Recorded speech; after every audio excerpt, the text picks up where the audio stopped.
Пагуляць на вяселлі па народных традыцыях прапанавалі гасцям фальклорныя калектывы паўночнага рэгіёна. Абласны конкурс абрадаў прайшоў у Расонах. Удзельнікі прэзентавалі песні, танцы, а на сталы выставілі пачастункі, без якіх не абыходзілася ніводнае гулянне. Завіталі на святы калектывы з Расіі і Латвіі. Крысціна Шынкарова даведалася пра цікавыя абрады і пачаставалася вясельнымі стравамі.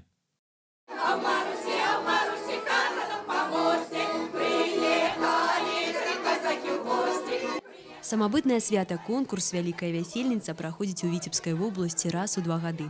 Сёлета яго удзельнікамі сталі прадстаўнікі 19 раёнаў Віцебскай вобласці, а таксама фальклорныя калектывы з Латвіі і Расіі. Праграма кожны год розная.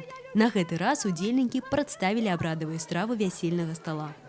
Все, что готовали ранее на нашей верхнедвинской стороне, все готовали со своего. И вот самые головные блюда, какие тут есть, ты их привезла на ваш суд. Вочы разбегаліся ад разнастайных прысмакаў. Фаршыраваны шчупак з Расоншчыны, рагаты каравай на ябланевай галінцы з Дубровіншчыны, а яшчэ вінегрэт, квашаная капуста, бліны, халадзец, салёныя грыбы. Рыбка жареная, рыбка вяленая, рыбка копченая на дому. Холодец же рыхтовали раней. Якое вяселле без песні. Удзельнікі прадставілі мясцовыя адметныя вясельныя песні сваіх рэгіёнаў і прадэманстравалі традыцыйныя абрады. Народны фальклорны калектыў суседзі Сталашынскага раёна 35 гадоў на сцэне.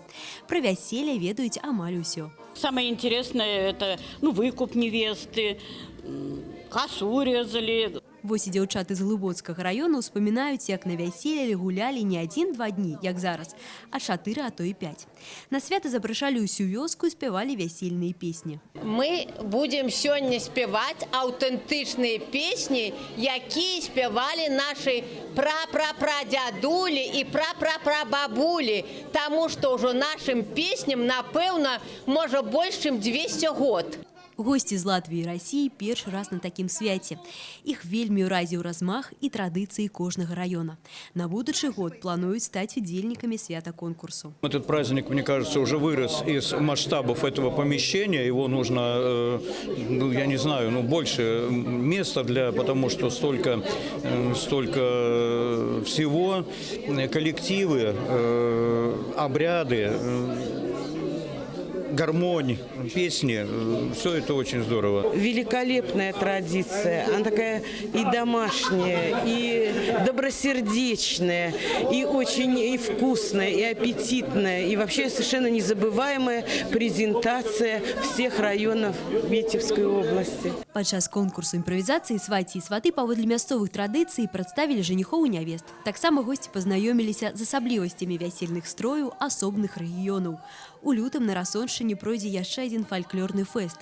На гэты раз дзіцячы, ад прашчураў да зор, на які запрашаюць усіх жадаючых. Крысціна Шынкарова, Александр Петравецкі.